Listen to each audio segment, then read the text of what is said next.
Du hører en podcast fra NRK. Det iskalde nordiske soundet I popmusikken har vokst seg stort de siste 2 tiårene. Men blant alle de sterke kvinnestemmene I den kjølige poppen som har kommet fra vår del av verden, det en som ruver over alle andre I starten av 2022. Aurora.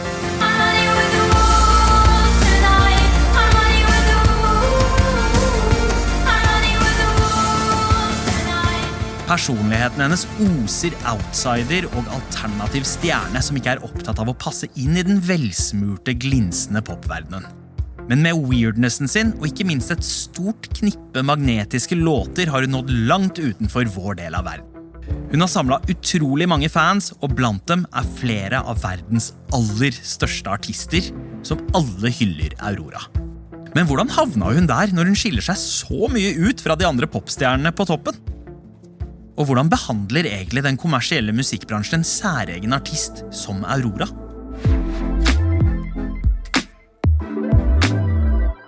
Velkommen til Musikkrommet. Jeg heter Sandeep Singh.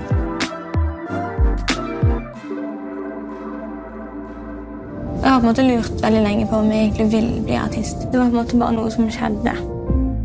Aurora har blitt en av de største popstjernene vi har, og en av de mest markante norske artistene I utlandet. Og på tross av denne stjernestatusen så har hun ikke latt det farge personligheten hennes. Hun fortsatt bare Aurora. Ida Eline Tangen musikksjef I NRK P3. Aurora jo en av de mest karakteristiske artistene vi har sett fra Norge de siste årene. Og hun oppleves veldig genuin gjennom alt hun gjør, både det visuelle, framtoningen hennes, måten hun prater på, og også gjennom musikken. Ja, hun står jo støtt som vår største representant for denne drømmende og iskalde nordiske poppen.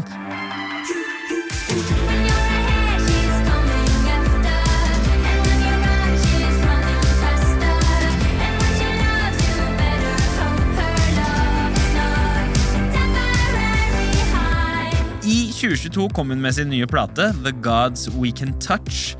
Og hva det vi hører her? Her har hun jo virkelig klart å kombinere særegenheten sin med den dansbare popmusikken. Hun fortsetter å appellere til outsideren I oss alle, og det høres ut som at Aurora på dette albumet har hatt full kontroll.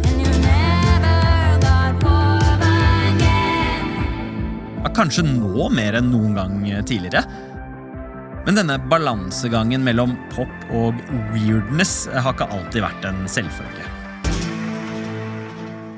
For å skjønne hvordan Aurora kompromissløst har beholdt det unike ved seg selv, I en bransje som gjerne vil slipe ned alt av særheter hos unge artister, må vi fly tilbake til der det hele begynte. Vestlandet 1996.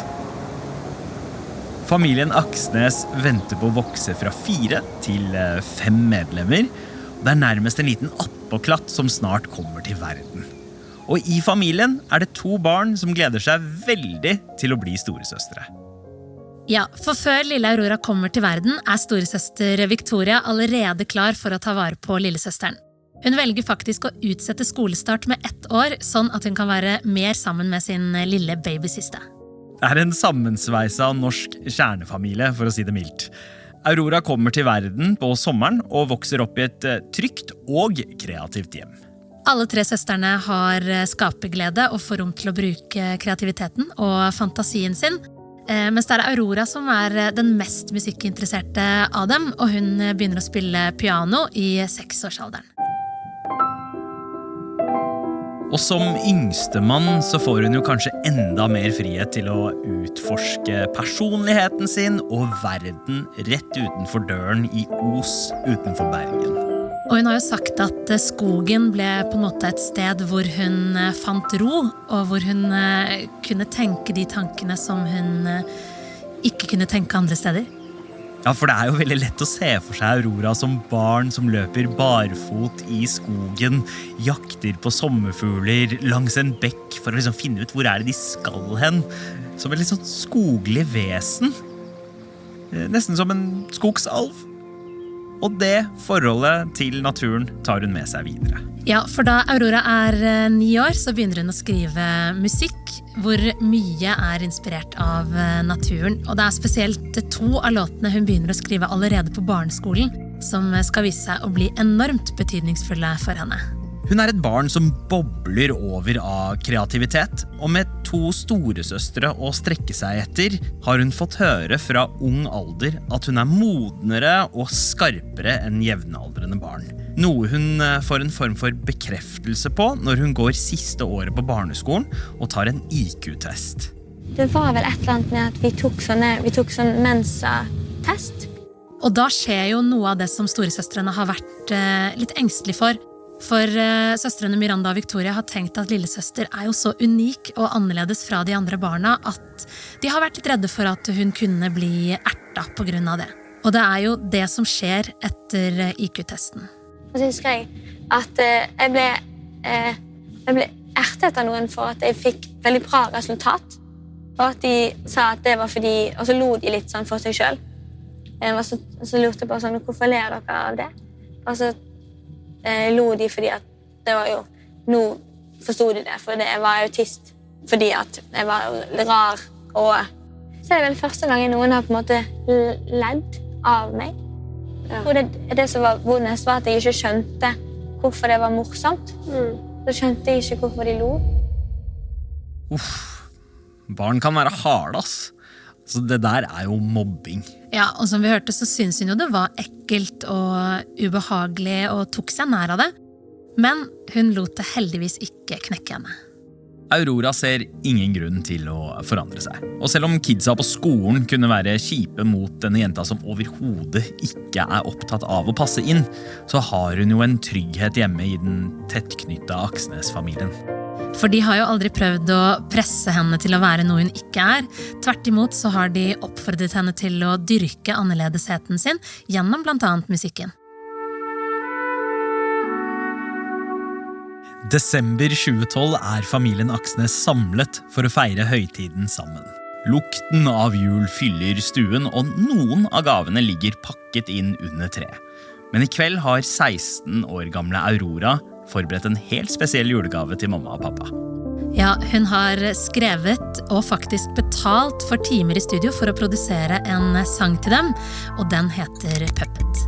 A dancing puppet doll made of wood.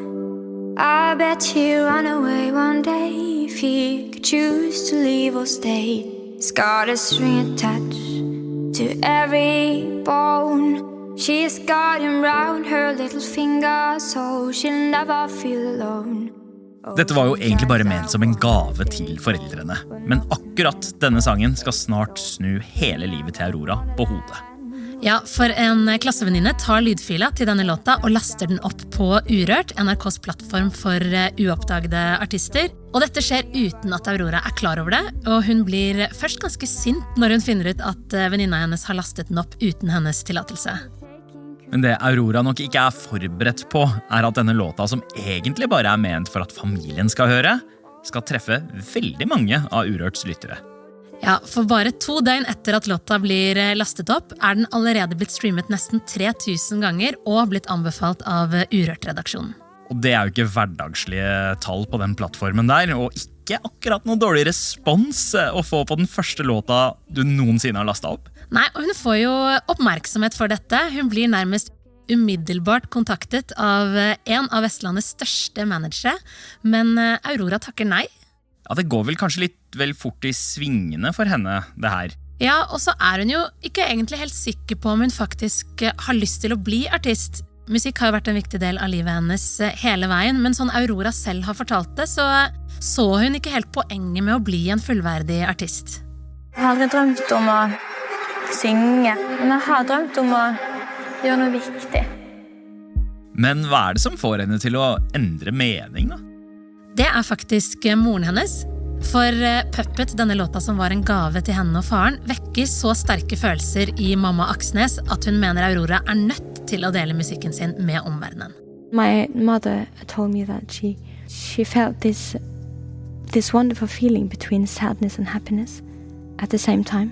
And she said that for her there was really special to feel all these emotions at the same time. If I could make her feel that way, maybe I could make people feel that way. And it would be selfish in one way to hide music from the world if it could be of any use.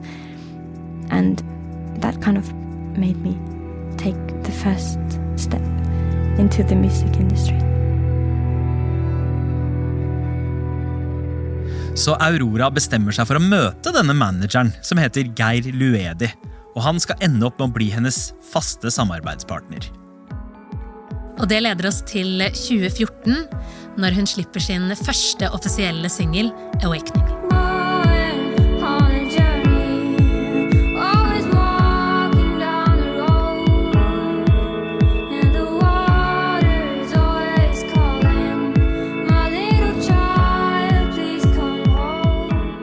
Awakening veldig manges introduksjon til Aurora.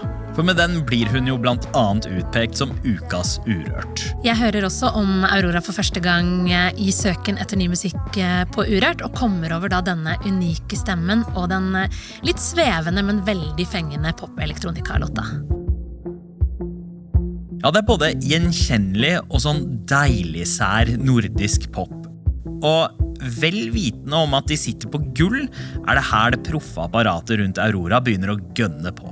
Hun kommer med flere singler, og i 2015 slipper hun den publikum- og kritikerroste EP-en Running with the Wolves.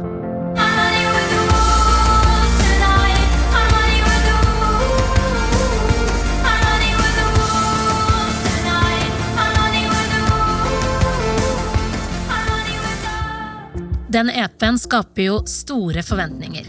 Den inneholder to av hennes mest definerende låter, titelsporet Running with the Wolves og låta Runaway. Sistnevnte en låt som Aurora begynte å skrive da hun var 11, og en av hennes personlige favoritter.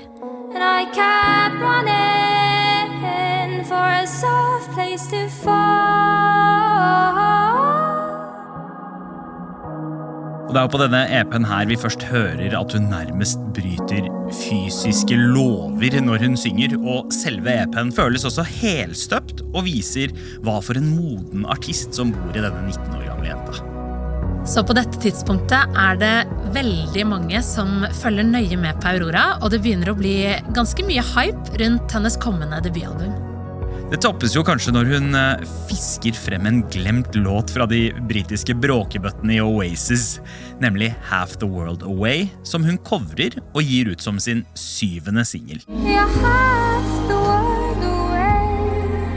I've been lost, I've been found, but I don't feel down. You're half the world away.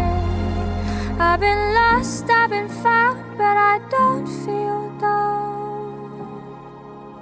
I don't feel down. Den går faktisk helt til 11. plass på den britiske hitlista, som sørger for at selv de mest snobbete musikkforståsegpåerne får et forhold til Aurora.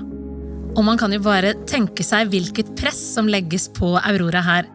En 19 år gammel jente som for 3 korte år siden ikke engang var sikker på om hun ville satse på musikk. Og siden da så har ryktet om henne spredd seg til musikkbransje, både i inn- og utland. Så når hun i 2016 endelig slipper debutalbumet All My Demons Greeting Me as a Friend, forventningene skyhøye. Broken mornings, broken nights and broken days in between. Og albumet går på ingen måte under radaren. Låtene hun ble kjent med fra EP-en med og har fått selskap av 9 låter til. Og på coverbildet på sin aller første plate har Aurora pakket seg inn i en kokong som en sommerfugllarve som venter på å folde ut vingene sine. Ledet an av singelen Conquer har albumet mange høydepunkt, men det får likevel blandet mottagelse av anmelderne. Flere kritikere fryder seg, men noen litt mer lunkne, og det var liksom en følelse av at folk hadde ønsket seg noe mer. Og du gjorde vel det, Sandeep? Ja, jeg var en av disse strenge folka som ga henne en 3. Og det handlet vel kanskje litt om at de aller beste låtene hadde vi hørt før, mens de nye låtene på plata fulgte liksom ikke helt opp til hypen. Altså Auroras egenhet, særegenhet, ble liksom ikke helt med, og man savnet enda mer av det unike ved henne, og noe som var enda mer Aurora. Blant noen låter som egentlig hørtes ut som helt streite poplåter, som ikke alltid virket så helhjertet. Hun jo bare 19 år og debuterer som plateartist, så det kanskje litt urealistisk høye forventninger som legges på Aurora. Men hun får jo hits med denne plata.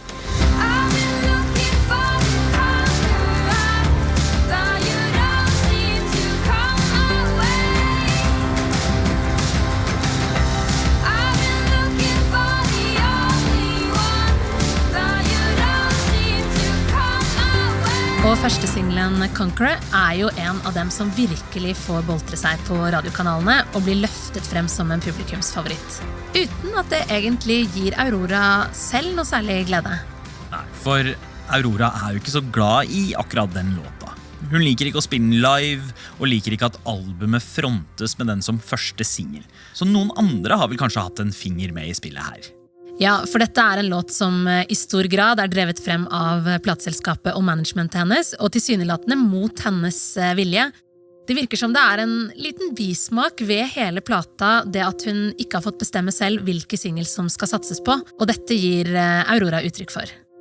Det var det som var vondt. Hvis jeg må gi ut musikk jeg ikke fornøyd med igjen, så slutter jeg. Så debutalbumet virker på mange måter som en suksess som har gått på bekostning av Aurora selv. Plata har gjort det den skulle fra et kommersielt ståsted, men det føles kanskje som at Aurora har vært tvunget til å late som om hun noe annet enn hun egentlig Ja, og denne følelsen forsterkes kanskje ytterligere av det som alltid følger med en stor platelansering, nemlig turnélivet, bransjemøter og intervjuer. Det føles rart å være så synlig. Yeah, I think so. Yeah, me too. I think so. Jeg liker ikke å ha folk så innpå. Jeg liker ikke å klemme. Man kan jo bare se for seg hvordan dette må være for Aurora. Å bli kastet ut i dette kaotiske mylderet av alle som vil ha en bit av deg. Og kanskje spesielt sånne bransjefolk som alltid skal klemme deg og snakke overfladisk om alle du må møte og alt du må gjøre. I dokumentarfilmen En gang Aurora følger vi jo henne på et sånt bransjemøte i utlandet. På et eller annet tidspunkt så må du hjem, for da tenker vi at det lurt å gjøre noe. I'm gonna get you home. Til Norge. Og det håpefulle blikket Aurora gir manager Geir når han sier at han skal ta henne med hjem, sier i grunn alt. Familien hennes nok letta over å endelig få henne hjem, men de ser også hvor mye dette artistlivet krever av Aurora. Da var jeg redd for at hun skulle bare slutte, eller være deprimert eller noe sånt. Men du sa jo nesten det. Hvis det ikke kan være meg, så... Hva vitsen da? Du har hørt hele livet at hun moden for alderen, veldig smart, går sine egne veier. Det skal mye til for å ikke ta det som et oppdrag i livet. Og dette jo et punkt i karrieren hennes hvor Aurora kan si at nok nok. Prosessen med første albumet har tappet henne, og hun har ikke engang fått bestemme selv over sin egen musikk. Men det jo noen deler hvor Aurora faktisk skinner igjennom på denne plata, og det kanskje beste eksempelet med låta Runaway, som ironisk nok handler om hjemlengsel. Spesielt med Runaway, fordi jeg savner hjemme ofte veldig mye når jeg på tur. Og for hver gang jeg synger den, betyr jo at jeg har vært enda en dag vekke hjemmefra. Og han blir bare bedre og bedre å fremføre. Fordi det vel en ting jeg føler på veldig mye. Det å savne hjemme og være litt, miste litt kontroll. Eller å nå en drøm som du innser var litt for stor, kanskje. Aurora skrev jo denne låta da hun var 11, og den har bare blitt viktigere og viktigere for henne. Og det rart også at jeg har skapt et svar til meg selv når jeg var liten, en beskjed som jeg bare kunne forstå og kryptere når jeg trengte den mest når jeg ble eldre. Og det så utrolig fint. Jeg tenker at lille meg en liten gave til eldre meg. Så takk, lille meg. And I was running far away, would I run of the world someday? But no, take me home, take me home where I belong. I got no other place to go. No, take me home where I belong. I got no other place to go. Aurora har jo fortalt at dette en låt at hun har brukt aktivt for å komme gjennom turnétilværelsen. Hun får utløp for masse følelser når hun opptrer med den. Og det virker som hun henter kraft fra denne låta når hun skal i gang med å arbeide med sitt andre album. Ja, for den energien og kraften til å jobbe videre med musikken sin på den store arenaen trenger jo Aurora. For det var jo ikke så lett første runde. Nei, hun var jo ikke helt fornøyd med den prosessen. Det firkanta systemet som platebransjen opererer etter passer kanskje ikke Aurora så godt. Men hva gjør hun da? Det virker som hun går inn i den nye albumprosessen med mye tydeligere krav. Hun helt klar på at hun ikke vil gi ut musikk hun ikke fornøyd med igjen, og det virker også som hun legger mer vekt på å få tid til andre ting som betyr noe i livet hennes, som familie, naturen, maling og så videre. Det jo viktig at det et samspill mellom artist og management, og for Aurora har nok ikke det alltid vært like lett. Men det virker som at i løpet av prosessen med andre albumet, så har hun og manageren hennes funnet en tone som fungerer bedre for alle involverte. Og det beste eksempelet på det kommer jo når hun skal holde konsert i forbindelse med det nye albumet i UK. Da har Aurora og manager Geir en diskusjon med plateselskapet, for de ønsker at hun skal spille Conqueror som avslutningsnummer. Men det vil ikke Aurora. Det jo oftest etter den aller siste låta at artister får mest applaus, så det jo forståelig at hun uenig. Hun vil ikke stå og ta imot den største hyllesten etter en låt hun ikke står helt inne for. He's not. I just think live, it's just that we know it's a winner. But so will But so Infections will of a Dream. Infections of a Different Kind be. I've seen you finish on other songs, and I just feel like you've got the Then I crowd want really to up, see and to I think be that's the a great encore. place to end. I don't want to play Conqueror. Aurora krangler med sitt britiske plateselskap, men får støtte av manager Geir. Og her vinner Aurora og får viljen sin og avslutter heller med sitt valg, Infections of a Different Kind.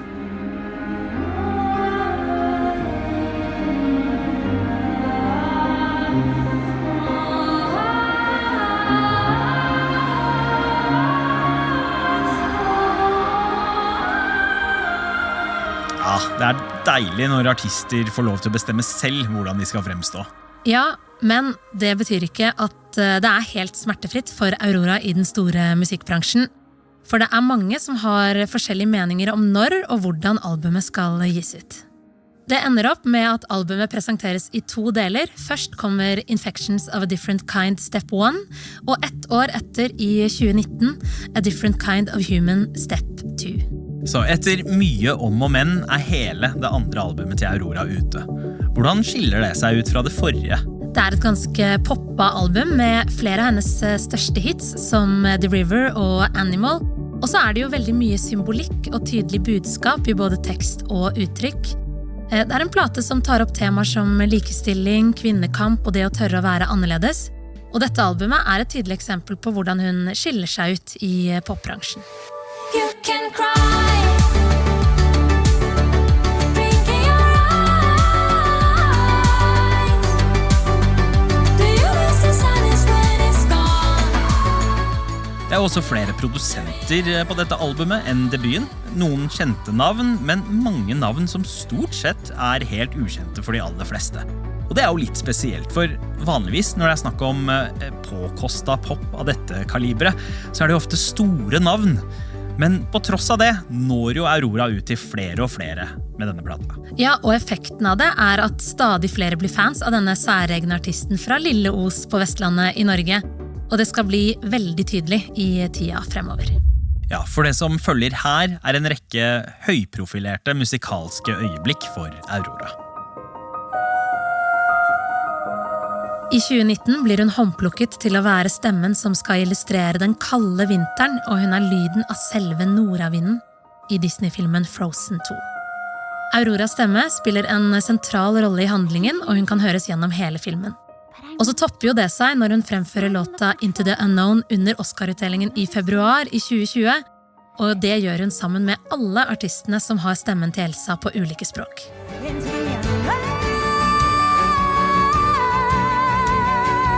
Med både sin karakteristiske stemme i filmen og sangvokal i låta får hun jo ekstremt mange nye tilhengere.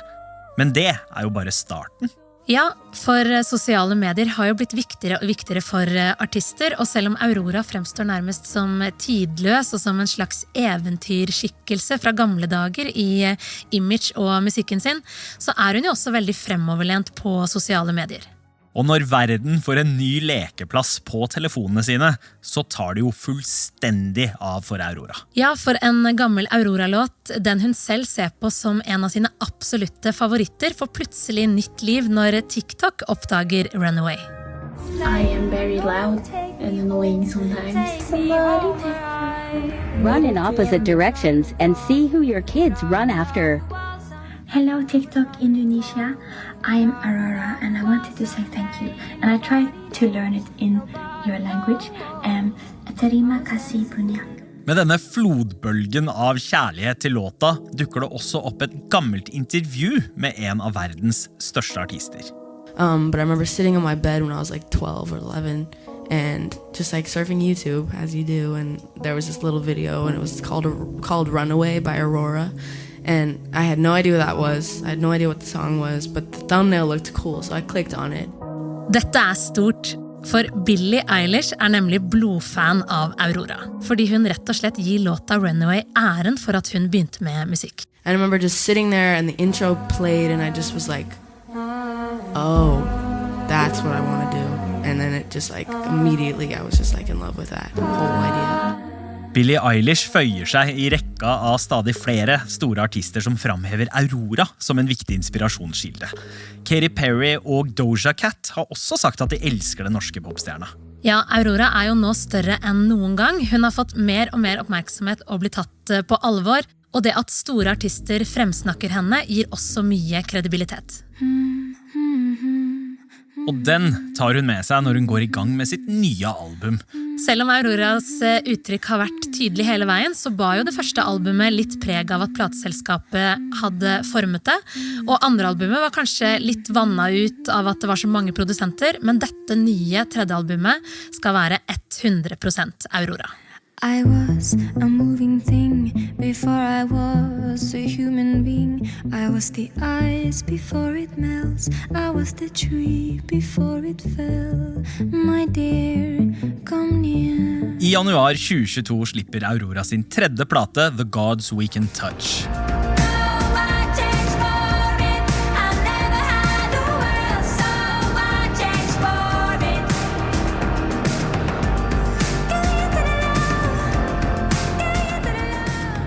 Hun får jo til kanskje bedre enn noen gang denne kombinasjonen av sin litt sære, unike uttrykk og dette pop-elektroniske universet. Og så det et ekstremt konseptuelt album. They say there is a war between the man and the woman. Hvor hver eneste låt dedikert til en gresk gud. Det jo liksom et eller annet med at jo mer autentisk og unik hun oppleves, jo lenger kan hun gå i sitt uttrykk da, med å ta større sjanser og ta drøyere valg eller lage noe som enda mer konseptuelt.